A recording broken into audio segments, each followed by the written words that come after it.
Welcome, Mitakshara, and welcome the viewers. Thank you, sir.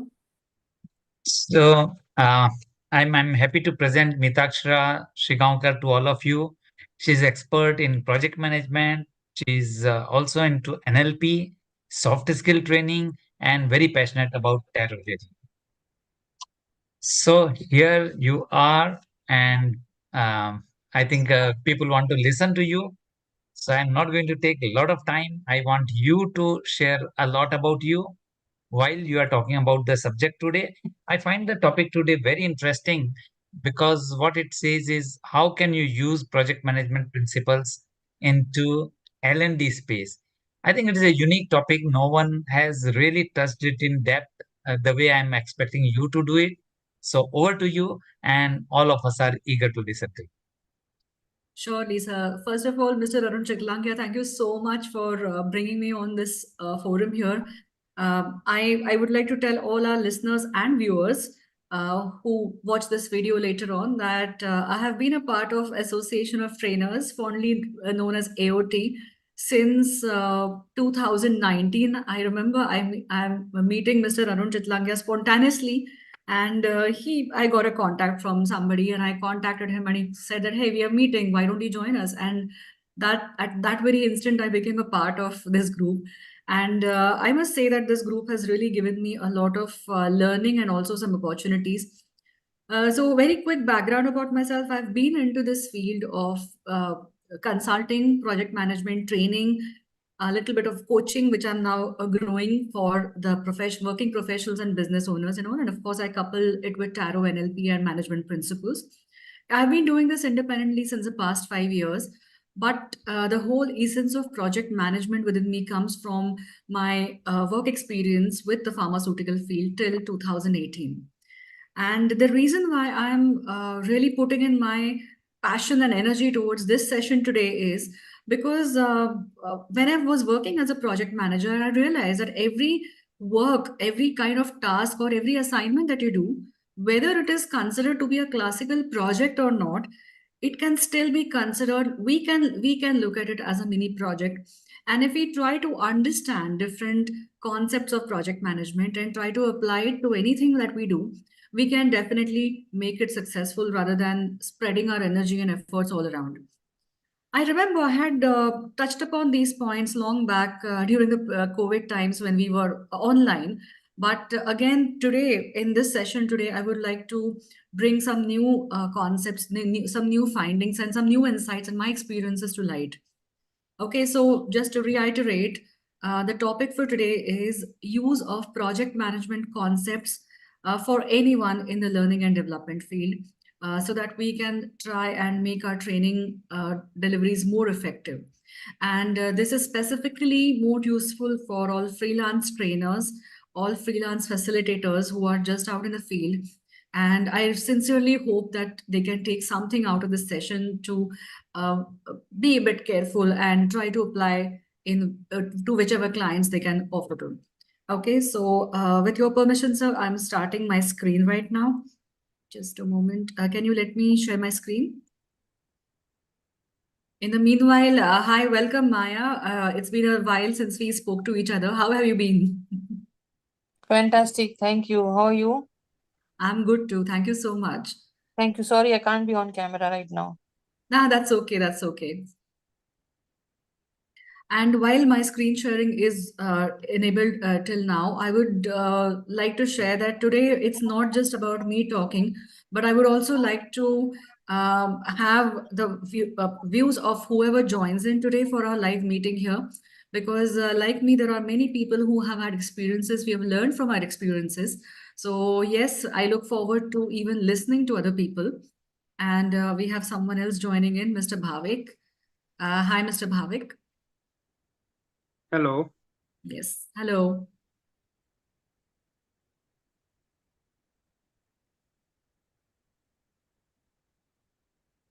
Yeah, I am outside, so that's why I just switch off my video. So yeah. Okay. Sir, can I share my screen now?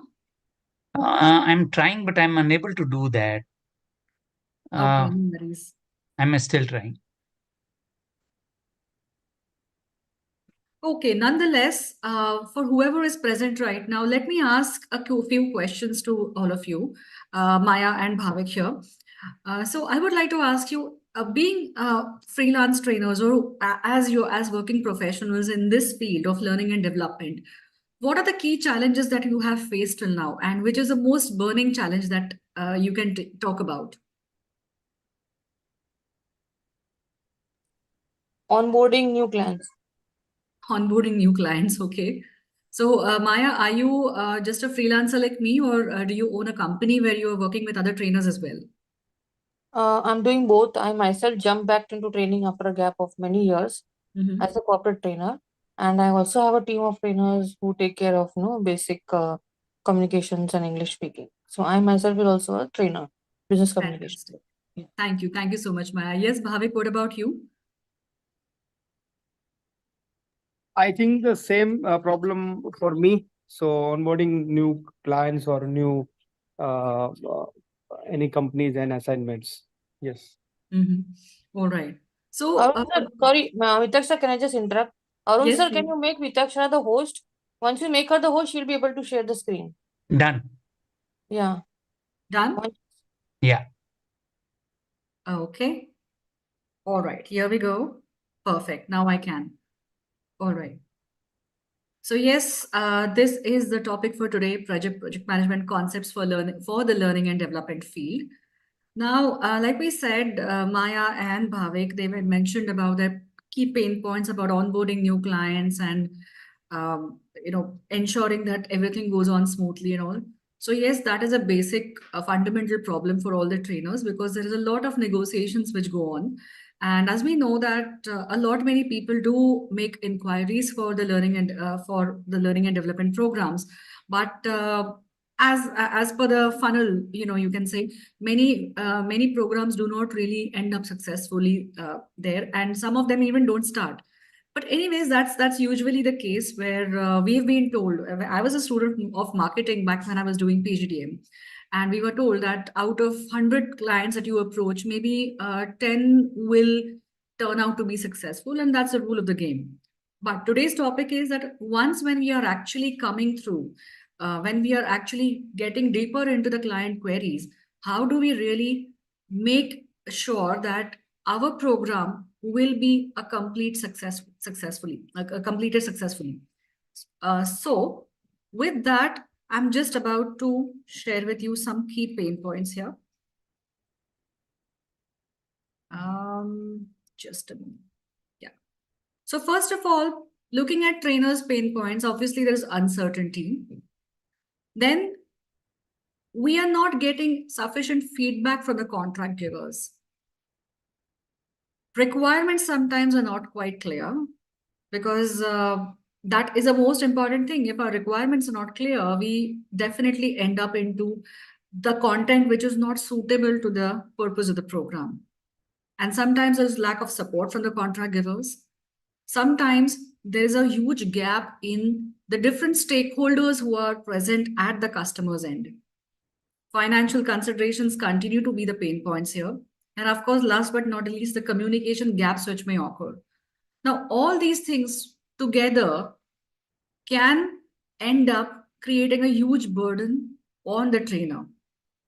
And last but not least, over here, there is a problem where you can see that there is a crucial time that is being wasted.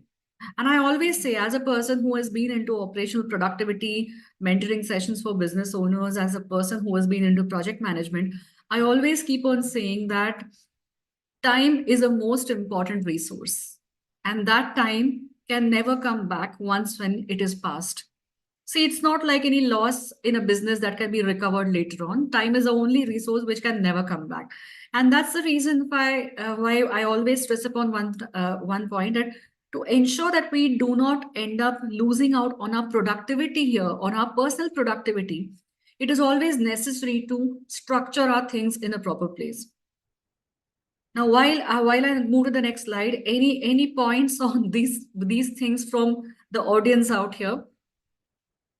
Do you think you have been facing these kind of challenges as well, apart from those which were mentioned earlier?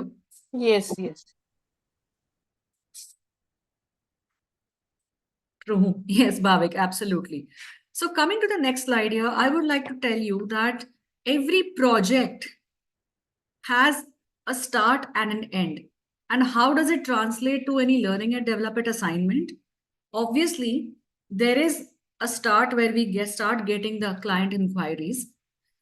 It will have to be planned in a proper way in which you try to understand the requirements, you try to understand the client's backgrounds, you try to understand the participant profiles, and based on that, it is a duty of the trainer to plan everything, and mostly it goes into the content making, designing the flow of the session, designing the agenda, and depending upon whether it is an outbound training, whether it is a classroom training session, whether it is an online session, we have to very well craft our flow together, because like Mr. Arun has been telling us through his train the trainer sessions, that the content has to be designed according to the way in which the training program will be delivered.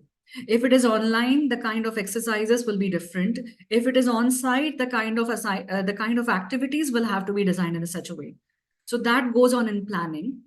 Next is obviously the execution, where we are actually doing the delivery on site on or at that particular time slot. And lastly, it is a closure. That is, we wrap up the assignment that is being given to us. We take the feedbacks, and of course, if it is mentioned specifically by the client that post training there will be an assessment for multiple reasons. If it is a soft skill session, then we try to monitor the progress of the participants to check the effectiveness, or to check how effectively they have understood the topic. And of course, if it is going to be some productivity or a leadership program, then the assessment measurement can go on for several months. And while everything is happening, right from the time you get your client query till the time you wrap up, there is something that we need to do, that we need to adapt as per the client requirements. We have to clearly understand their changes, which they may have translated to us. And accordingly, we will have to keep on changing our style in an agile fashion. And this is to suit the situation and the audience, right?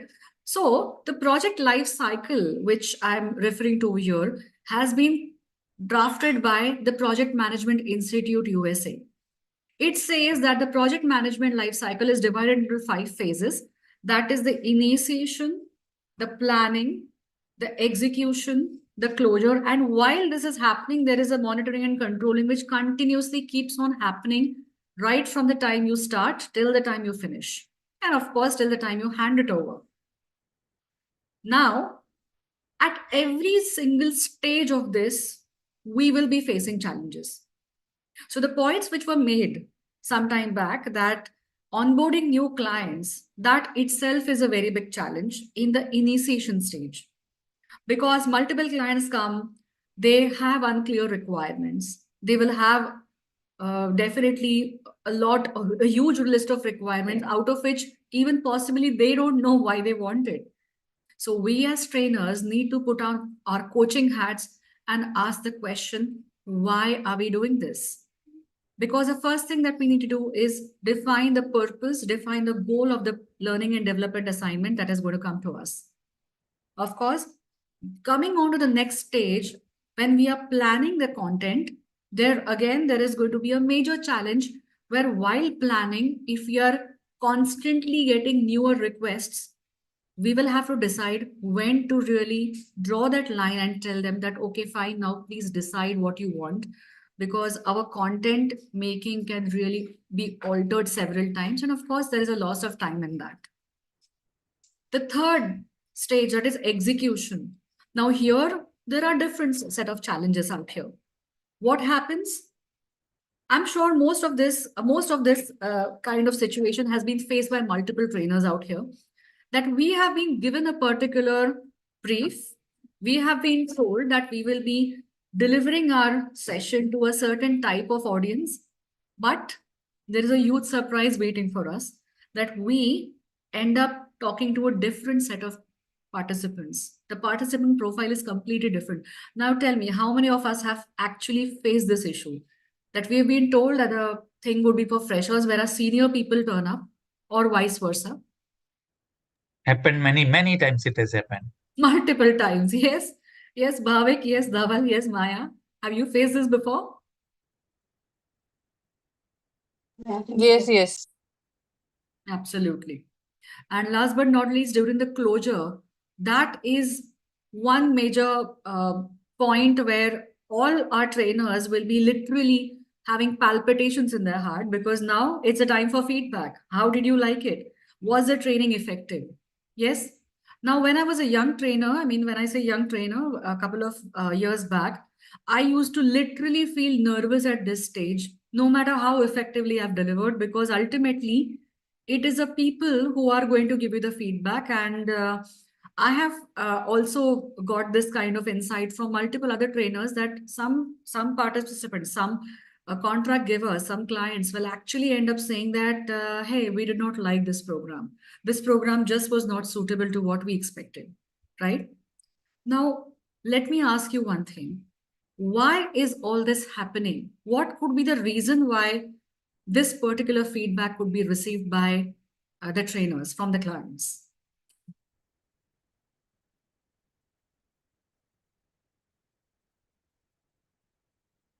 Do you think there could be some gaps which were not addressed before? Or do you think the client did not give us the right information about who would be sitting for the sessions?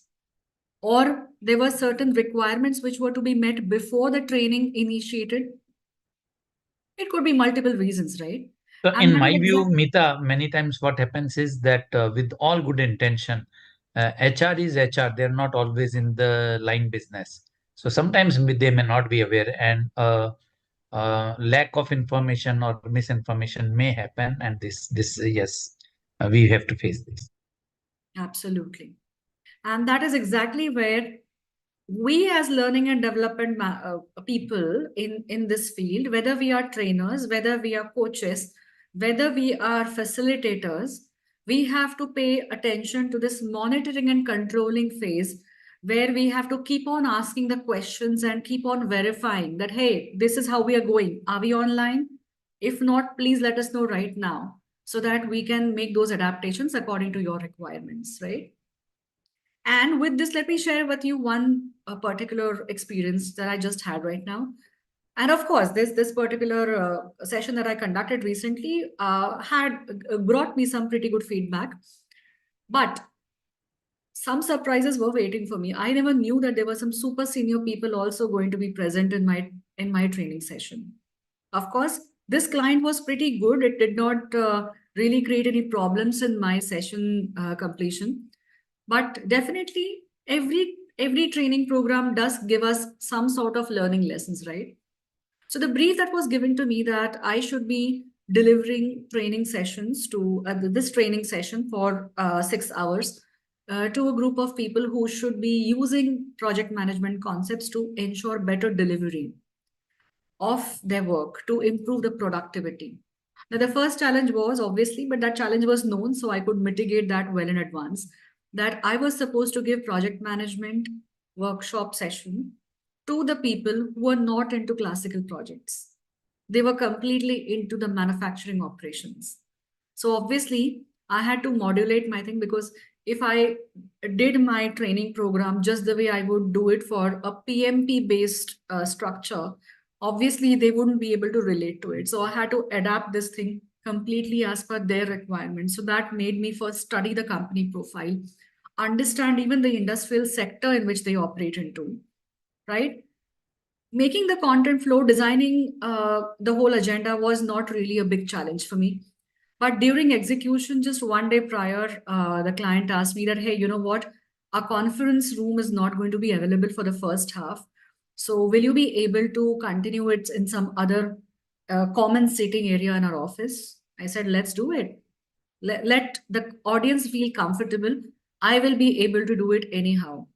So this was one thing that sometimes we as trainers might have some sort of idea that, hey, we will be given a conference room, we'll be given some proper training and development room.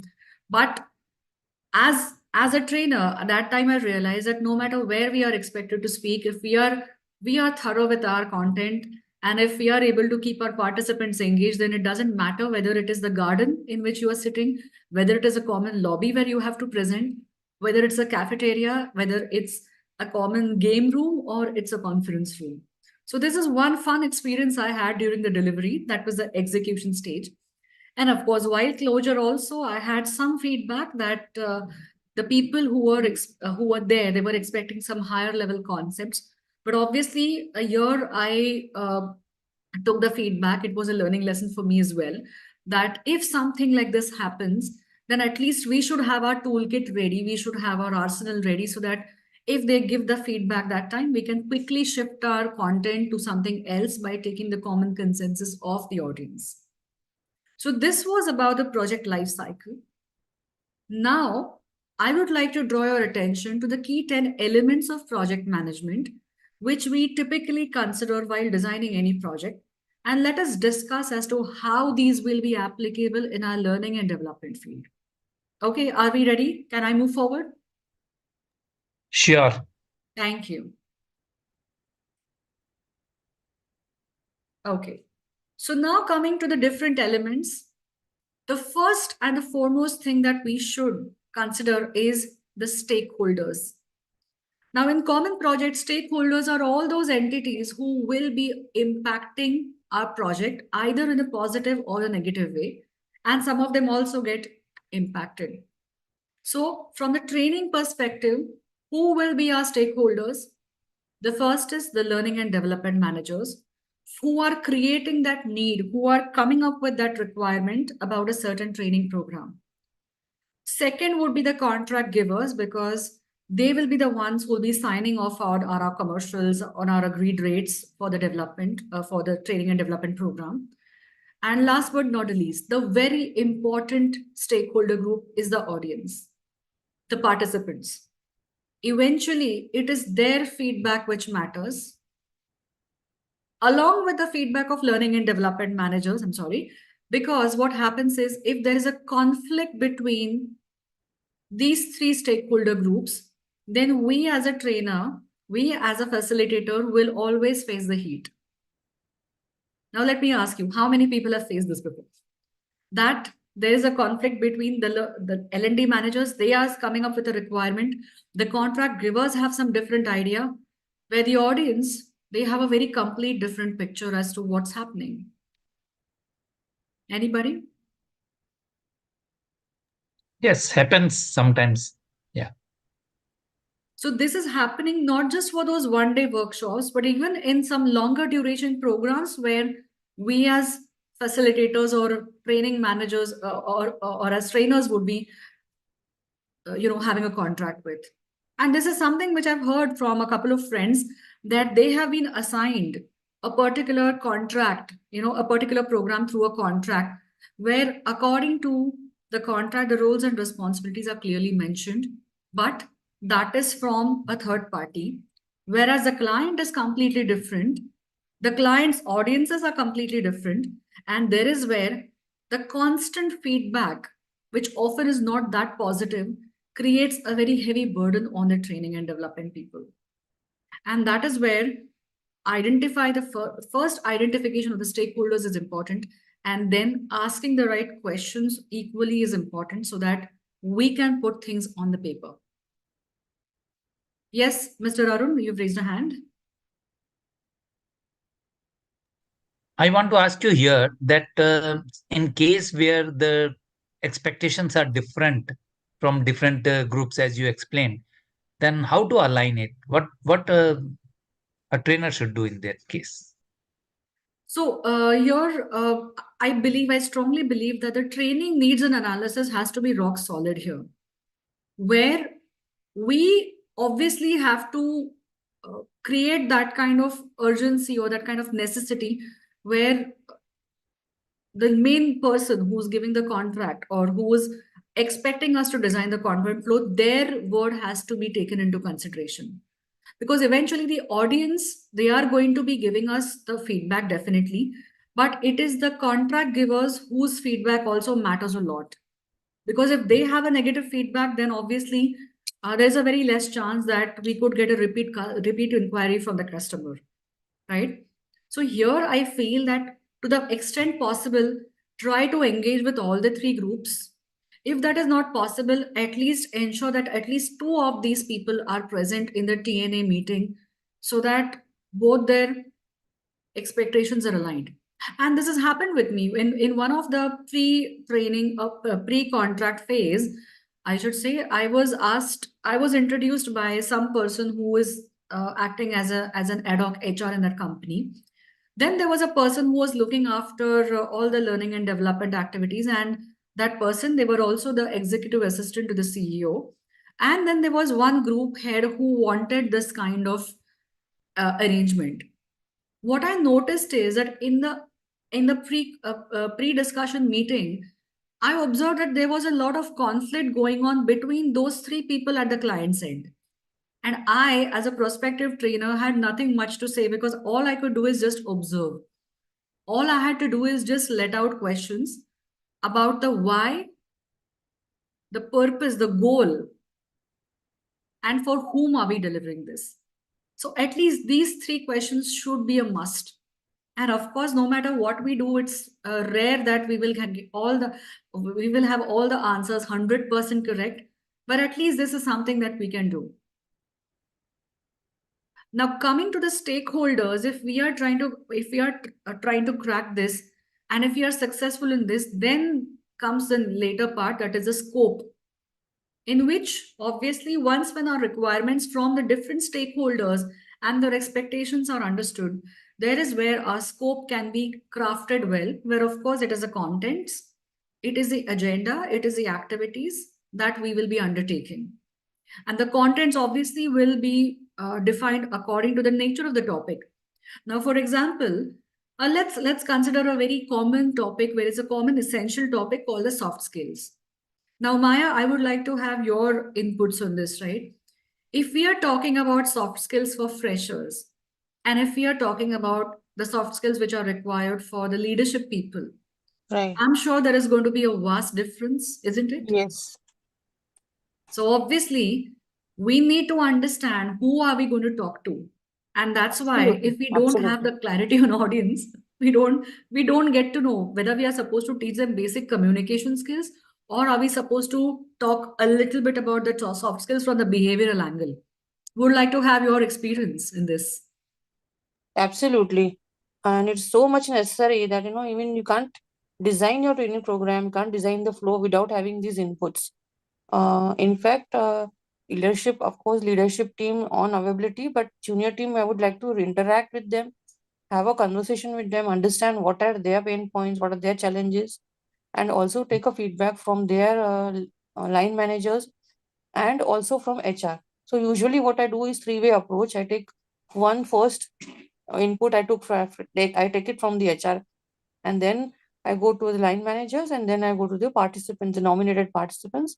I talk to them and then have a conversation with them, understand the challenges, and when I combine all these three inputs, and then I'd make a design for conducting the training. Yeah, that's what Fantastic. I think that needs to be done. Thank you. Thank you so much. Now, coming to something which is technical like project management. This is coming with even more challenges because obviously if I'm talking to a group of freshers, the way I would deliver project management would be slightly more in a textbook format, of course by giving them a lot of examples like the college event which they may have participated or led in their group. Yeah. Or it could be a simple construction of maybe a mall or a residential complex which is happening in their vicinity. So I try to pull their own experiences, try to pull their own insights using this.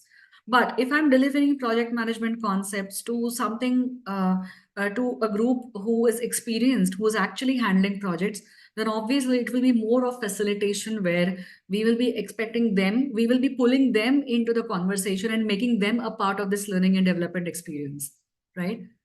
Not only that, depending upon the type of the structure of the organization, I have to modulate my contents.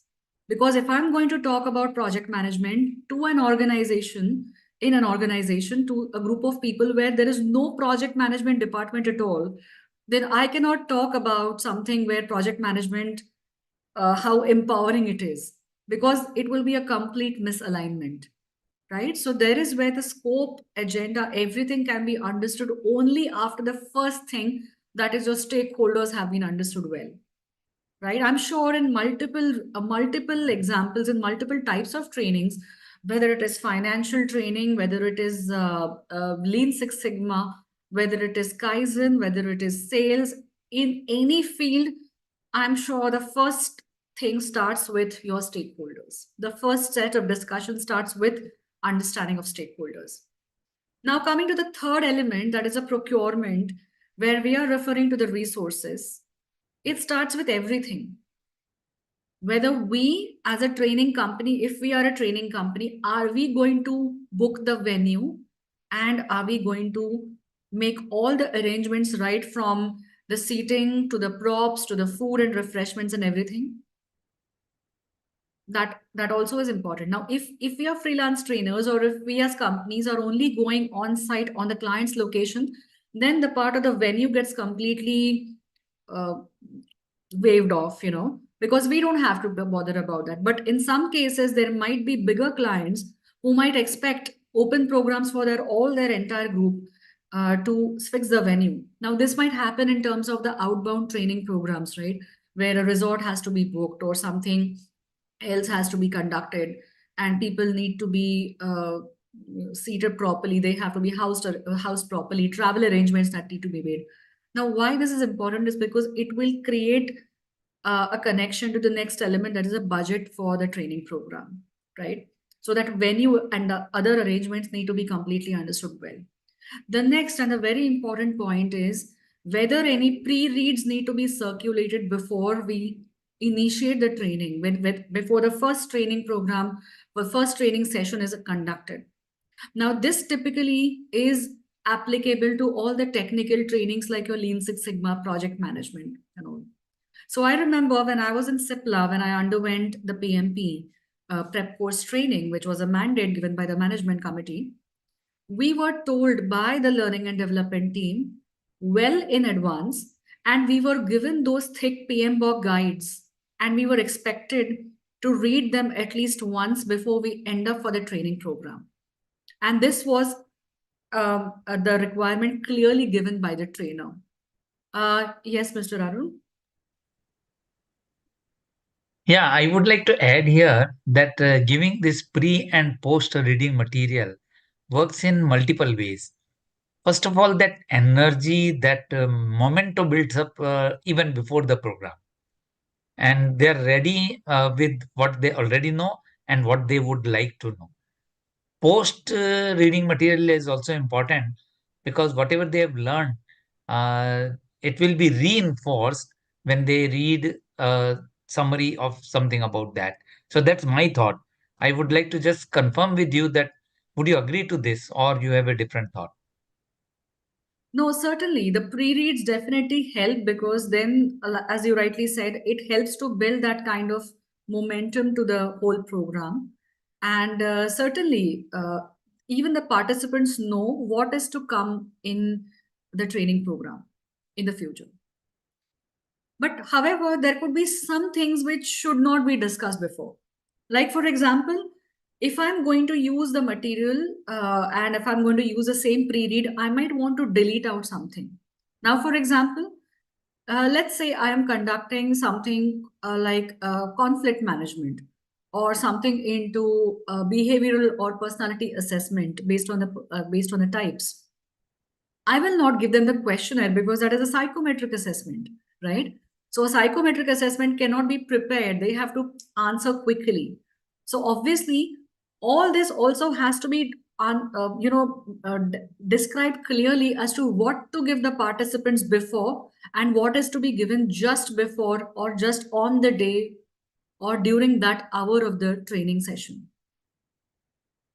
So yes, this is my feedback on this, right? And of course, the post-read materials, definitely important in subjects where there is a lot of technicalities involved, like project management and all. But however, in my opinion, right now, as we know that the attention spans have really gone down, people who are really working will not end up reading thick materials. So instead of we overloading them right now, we should keep our reading materials crisp and short, precise yet concise. And then if they are interested, you can, those people who are interested in going for the heavier material, definitely you can give recommendations. This way, we are not trying to increase our inventory unnecessarily. Of course, now with the use of online materials, we don't really have to rely on stacking up those thick books. But however, if there is a requirement, there is physical material required, then at least we can try to be as lean as possible in our operations. Okay. Now coming to the next, that is a budget, where we are going to talk about the trainer's fees, the cost of other requirements. Now everything depends upon the previous ones, right? So in project management, I always say that these 10 elements, these whatever elements we have, I have mentioned 9 over here. Whatever elements are there, these are all interconnected. One thing disregarded, and there is going to be a big gap in that entire delivery effectiveness. And that's why I always tell that always anyone who wants to be a good project manager, who wants to be a good manager of whatever they're doing, they should always consider all these elements together. So coming to the budget, obviously our own remuneration.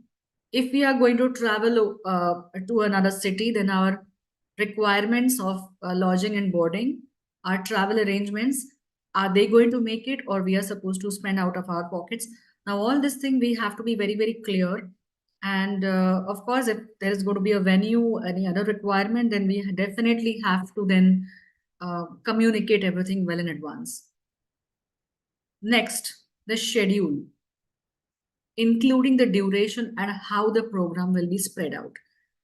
Are we going to look at a 20-hour program in a couple of 3 days, that is 7 hours each with 1 hour extra?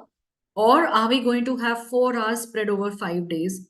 Or are we going to have 2 hours over 10 days? Or is it going to be spread across 4 months where we are giving all the information in a phased out manner? Now, the content development will also depend upon the schedule, because if we are supposed to deliver in small packets, then the nature of delivery, the nature of content will also be different, right? Then when the program will start. Now, often as a trainer, I have experienced that people will just come that, hey, we want to do something. We want you to please come up with your requirements. And when do you need this? Oh, can you do it day after tomorrow? Has this happened with all of us? It has happened with me. Now here is a danger. And this is a message that I would like to give to all newbie trainers out here who are just starting their freelance journey, that in the pressure, we get too excited, but sometimes we lose out on the most important questions.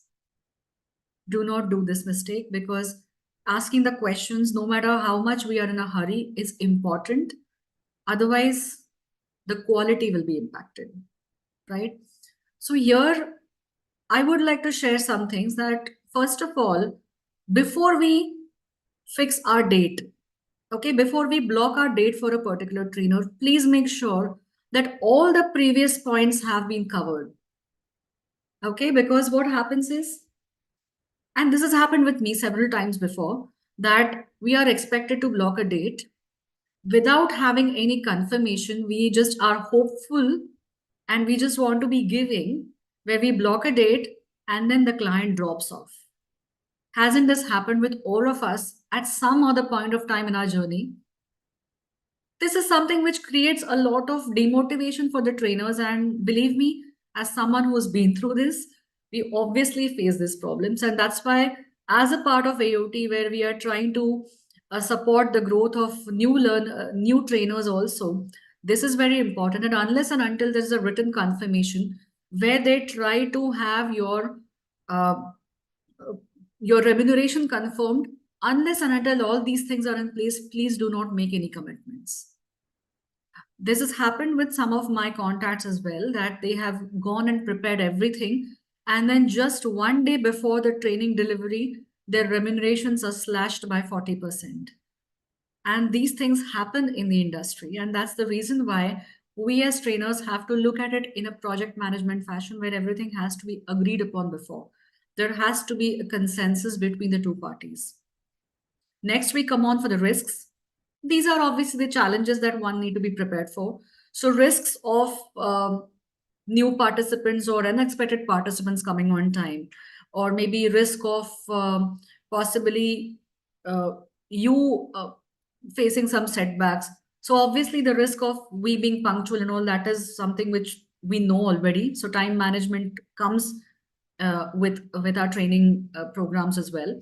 And we also need to be punctual so that we can walk the talk. I'm not going to be focusing too much on this, but for mitigation, we should always keep all our tools ready. Having multiple presentations can work so that we can quickly modify if during the delivery, during the execution, if there is a challenge. Next is the quality, where we define quality as delivering what is expected, delivering what is required and what has been planned in the beginning. So obviously, to maintain that quality, we as trainers need to be agile to tackle any kind of challenges which happen during the delivery. But obviously, before we define the quality expectations, going back to those first elements, not stakeholders, defining the scope and all is very, very important. Because if our expectations are different than what is supposed to be really delivered, then there is a big gap and the quality is definitely going to be not as per the mark in their minds, not in our minds, in their minds. And that's why asking questions is important. And last but not the least, the communications, clear expectations about all these 3 points that we discussed, all these previous points that we discussed, maintaining the records, trying to have the contracts as much as possible, where you try to put the responsibility of effectiveness equally on the client and the customer as well, in a way that they are expected to give us the right information at the right time so that we can do our jobs well. Now, in my experience, whenever there are these one-day programs, many companies may not be getting into the contract mode, because obviously their policy says that the contracts and the legal requirements come into picture if it's a longer duration program. Fair enough, but at least have everything on the email. And when I say specifically the email, because email is considered to be a formal part of the communications, please do not depend only on WhatsApp communications. That is not considered to be official. And there also, if someone says that, hey, just based on WhatsApp, try to do this, please do not accept that. Having everything formally on an email is necessary, with a proper response from them. At least get them to at least acknowledge the email and accept on record, right?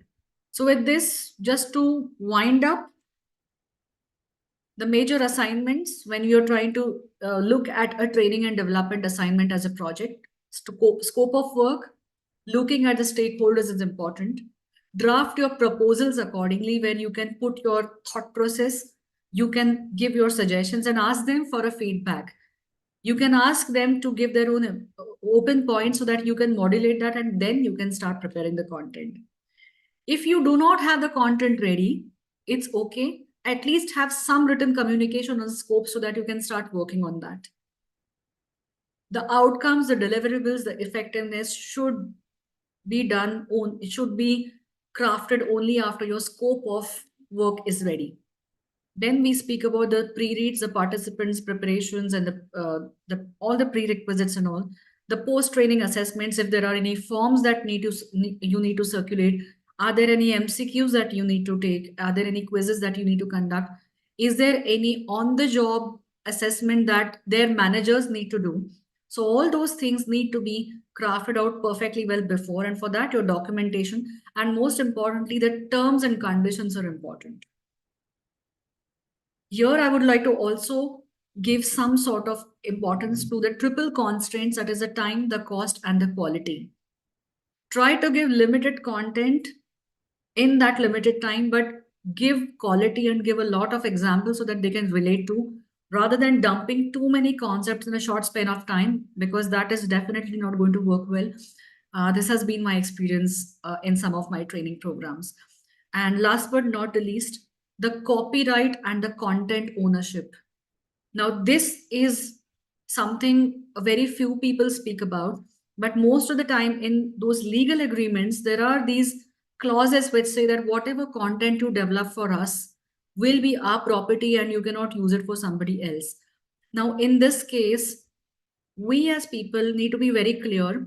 If there is any particular concept that we have developed on our own, then we have to ensure that we communicate that, look, this is my concept, and I will be applying this with your examples.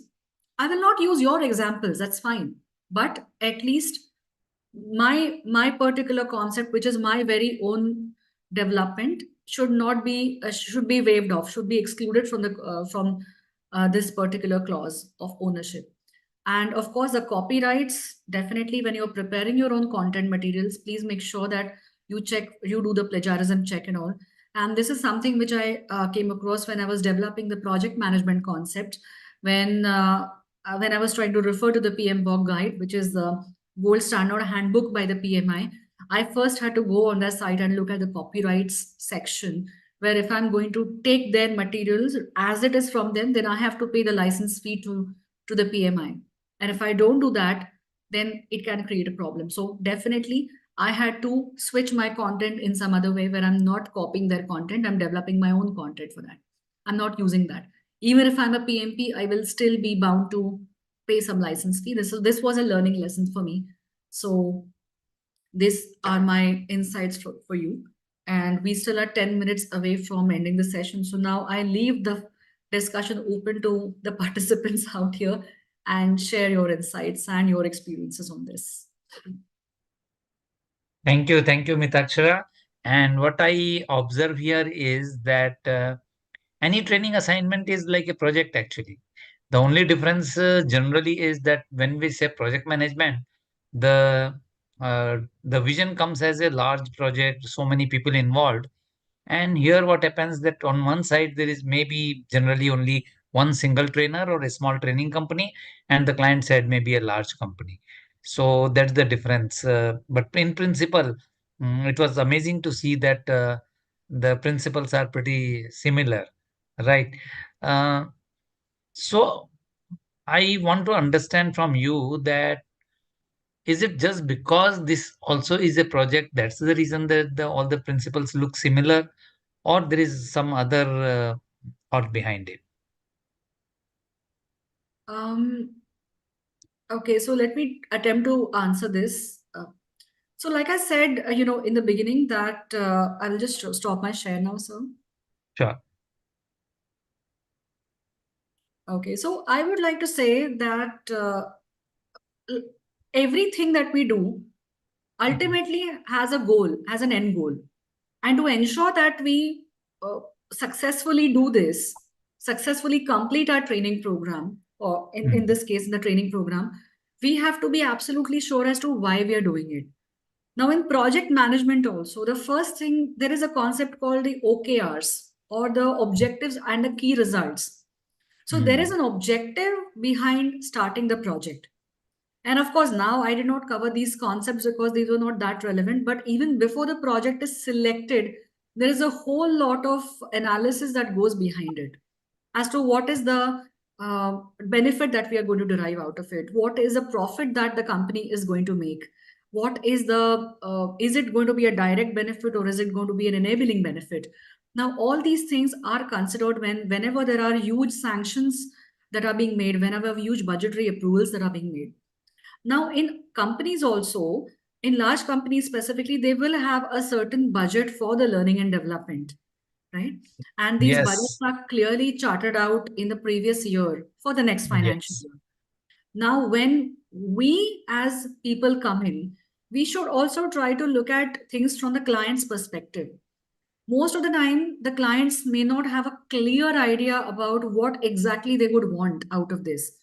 So here we should be acting as coaches And that's why I said that we should put on our coaching hats in that entire activity, where making that into a project which will be successful can be done by us. And there is where Yeah, all of our stakeholders, it becomes important. And that's why I call this a project. yeah. So here the terminology used is ROI, return on investment. And this is a question typically asked by our clients, that how will ensure or how will you measure the ROI? What's your suggestion? What should be the answer if my clients ask me that how are you going to measure the ROI, or what is going to be the ROI? Okay. Now, let me take a very simple example. Let's say we are trying to take a session on time management. Now, obviously, the need has come up because people are not able to complete their tasks on time, right? The need has come up because possibly people are not effective enough because of various reasons in the hindsight.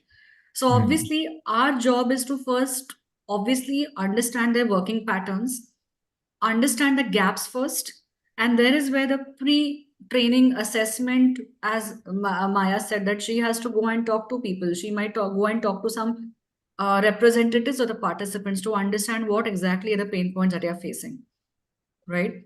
And then we can ask that, okay, fine, this is how you manage your time, this is how you delegate or you do yourself or schedule. You use the Eisenhower matrix here. And sometimes when you're planning your schedule ahead, if you want to allot some time to certain things and if you want to complete it in a punctual fashion, then there is something called a PERT, that is program evaluation and review technique. There is a formula to it, and that is how you can use to assign the time limits for every task, which is going to be sequential in fashion and all. But apart from that, it is also necessary for us to understand as to why there are several delays, because sometimes there may be a problem at a grassroots levels. So there we as people will also need to do some root cause analysis, which is a very important quality tool. So all these things, if we do, we can definitely come up with certain solutions which are more suitable to that client, rather than just giving a plain vanilla training program of consisting of Eisenhower metrics and teaching them how to maintain the focus and all. Because people might actually be doing this, and if we don't address the root causes, then the participants are definitely going to get agitated. Yeah. उनका Thank example you. रहेगा कि ये तो हम लोग पहले से ही कर रहे हैं, हमको नया क्या बताया. And there Hmm. is where the feedback can get negative from the participants. And coming to post training assessments, if we have identified the root cause and then if we are trying to give some suggestions, then the post training assessments, we can give them some guidelines as to now, please monitor whether they are able to do more tasks in limited number of time. Have they been able to ask the right questions at all? Have they been able to cut down on the redundancy and repetition of tasks? If that is happening, then absolutely we can ask them for the feedback, maybe after a month or two. And then that is a true feedback which we can receive, whether whatever we have given or delivered has been taken up by the participants or not. Yeah. Thank you. Thank you so much on that. And one point that you mentioned, I want to re-emphasize on that. Expect the unexpected. When you arrive there on the training hall, things may be quite different in many aspects. It could be quite unexpected and different than what you thought. I would like to give one example of what I experienced was that I planned to do a facilitation session, a training in a facilitative style. And my planning was that I will use a lot of chart paper, create groups, ask the members to write on the chart, and then have discussions. Now, the moment we reached there, I realized that it is a banquet of a five-star hotel, and they point blank refused the charts to be pasted on the wall. They said, "This is not allowed in our hotel. Do Mm. whatever you want to do. We can't allow that." And quickly we have to go to our plan B, that what to do and how to do it. And I think it is not just it may be the level of participants, it may be resources available, it may be slides not functioning, could be anything. So I think that point you raised is very valid, that be prepared for anything failing and your alternate plan should be ready. Absolutely. So thank you very much. It has been wonderful, and I'm sure that people draw a lot of point to be included in their training career.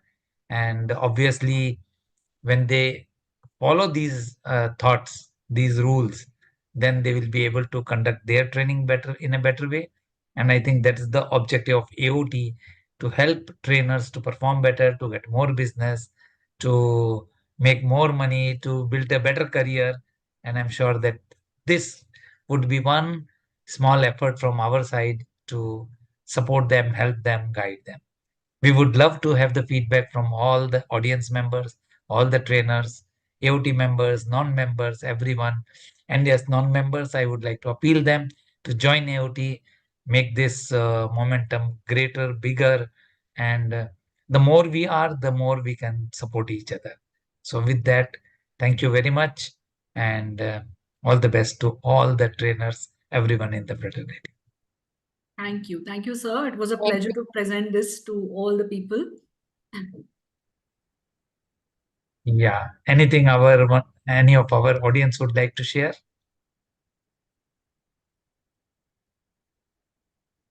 We will take the feedback from the group later on. Sure, sure.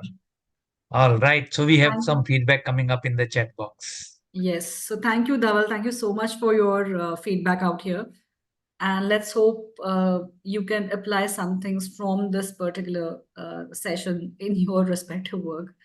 Believe me, I keep on learning everything every time with my experience. Every new client has got something to teach us, not just for the way we are supposed to deliver, but the way we are supposed to handle everything together.